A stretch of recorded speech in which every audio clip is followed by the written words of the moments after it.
हमारे बीच चीन से आए डॉक्टर विवेक मणि त्रिपाठी जी उपस्थित हैं।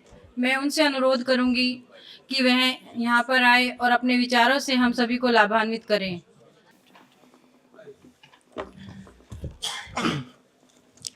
आदरणीय मंच एवं यहाँ सभागार में उपस्थित सभी विद्वतजन, सभी को नमस्कार। यह मेरा सौभाग्य है, आज मैं इस सभा में उपस्थित हूँ और दीनदयाल जी पर बोलने का मुझे सुअवसर प्राप्त हुआ है।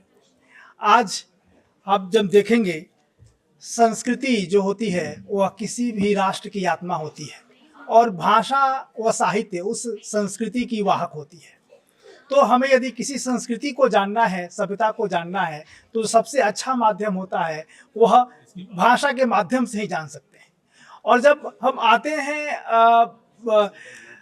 दीनदयाल जी पर, तो दीनदयाल जी का जो दर्शन है, आप अभी भी हम किसी भी विषय में शोध करें, हमें डिग्री मिलती है दर्शन की ही।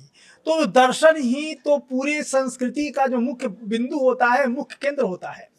और जब हम भारतीय सभ्यता को, भारतीय संस्कृति को जानना चाहेंगे, तो निश्चित रूप से हमें भारतीय भाषाओं की उपयोगिता को भी समझ में आएगा।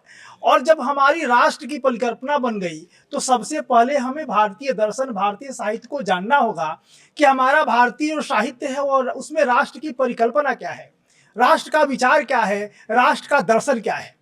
तो इस ऐसी परिस्थिति में जो दीनदयाल जी का दर्शन था, वह पूरी तरह से उन्होंने बताया कि कैसे हम इस देश में राम राज्य स्थापित करेंगे, कैसे धर्म राज्य स्थापित करेंगे, उसके मापदंड क्या होंगे और किस प्रकार चलेंगे। जब राष्ट्र तो हमारा बन गया 1947 में, लेकिन फिर उसका क्या होगा, उसके राष्ट्र के लिए कैसे हम लोग उसको अपने आप को बचाए रखेंगे। तो इसके लिए उन्होंने जो एकात्म मानववाद का दर्शन दिया, या फिर राम राज्य का दर्शन दिया। राम राज्य में तो है कि राम राज्य, क्यों राम राज्य कहते हैं, क्योंकि राम राज्य में कोई किसी को कष्ट ही नहीं था। दैहिक, दैविक, भौतिक, तापा, किसी भी प्रकार से किसी को कष्ट नहीं होता था। सभी प्रकार से लोग सुरक्षित थे, शांति से थे। लेकिन जो राम राज्य की परिकल्पना है कि दैहिक, दैविक और भौतिक तीनों तापों से रक्षा करें, वह कैसे रक्षा होगा। तो उसके लिए उन्होंने धर्म राज्य की परिकल्पना दी। अब धर्म राज्य क्या है? जो हमारा, उनका जो धर्म है, भारतीय संस्कृति का धर्म है, वह मजहबी विचारधारा का धर्म नहीं है, या किसी रिलीजन का धर्म, संप्रदाय विशेष का धर्म नहीं है। भारत में जो धर्म की परिभाषा है, धर्म की जो गुण है, वह क्या है? वह सत्य है, संयम है, अनुशासन है और कर्तव्यनिष्ठा है। यह हमारा धर्म है। जैसे एक शिक्षक का धर्म क्या है, तो शिक्षक का धर्म में अच्छे से पढ़ाना। विद्यार्थी का धर्म क्या है, तो अच्छे से पढ़ना। तो उसी तरह से एक राष्ट्र का भी धर्म होता है, एक समाज का भी धर्म होता है, एक व्यक्ति का मानव धर्म भी होता है। तो दीनदयाल जी ने कहा, जो राम राज्य की परिकल्पना है, उसके लिए हमें धर्म राज्य की स्थापना करनी होगी। और वह धर्म कहाँ से आएगा? तो उस धर्म राज्य के लिए हमें प्रत्येक व्यक्ति को मानव धर्म को मानना का पालन करना होगा, समाज धर्म का पालन करना होगा और राष्ट्र धर्म का पालन करना होगा। तभी इस धर्म राज्य के माध्यम से ही हम राम राज्य की स्थापना कर सकते हैं। तो जो दीनदयाल उपाध्याय जी का राम राज्य था, वो पूरी तरह से धर्म राज्य पर आधारित था। और इसके लिए मैं एक छोटा सा उदाहरण दूंगा चीन का। चीन भी 1949 में नए चीन की स्थापना हुई, लेकिन स्थापना होने के बाद सबसे पहले चीनियों ने पूरी तरह से साम्यवाद, जो कम्युनिज्म है, उसको नहीं लिया।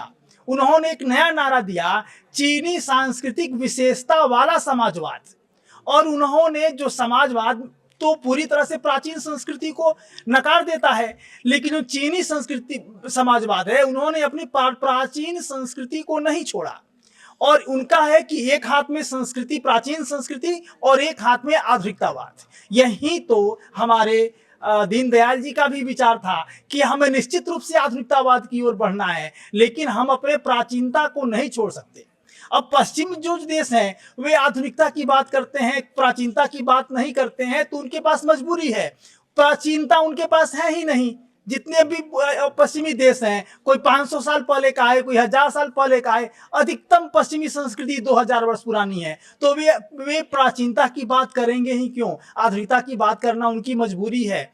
हम विश्व के 4 प्राचीन महान सभ्यताओं में से एक हैं। पिछले 10,000 वर्षों से हमारी जो प्राचीन सभ्यता है, संस्कृति है, आज भी अक्षुण्ण रही है। तो हम अपनी प्राचीनता को कैसे छोड़ सकते हैं? हम अपनी जो नैतिक विरासत है, सांस्कृतिक विरासत है, उसको कैसे छोड़ सकते हैं? और चीन ने भी वही किया। उसने प्राचीन सांस्कृतिक विरासत को, परंपरा को समेटे रखा और धीरे धीरे आधुनिकता की ओर आगे बढ़ा। तो हमारे दीनदयाल जी का भी यही विचार था। लोकतंत्र आ गया, लेकिन हम इस लोकतंत्र की रक्षा कैसे करेंगे? तो निश्चित रूप से हमें आधुनिकता की ओर बढ़ना है, लेकिन हमें अपनी प्राचीन विरासत, प्राचीन सांस्कृतिक विरासत को छोड़कर आगे नहीं बढ़ना है, उसको साथ लेकर आगे बढ़ना है। और वर्तमान समय की भी यही मांग है। 2047 में मोदी जी का स्वप्न है कि भारत एक विकसित राष्ट्र हो, हम आत्मनिर्भर राष्ट्र हो जाएं। तो इसके लिए हमें नितांत आवश्यकता है कि हम भारत जो है अपनी प्राचीन सभ्यता, संस्कृति को अक्षुण्ण बनाए रखें, और जो हमारे ऋषि मुनियों ने जो हमें प्राचीन विरासत दी है, उस पर आगे बढ़ते हुए हम अपने देश को सशक्त एवं समृद्ध बनाने में अपना लघु योगदान दें। बहुत बहुत आभार।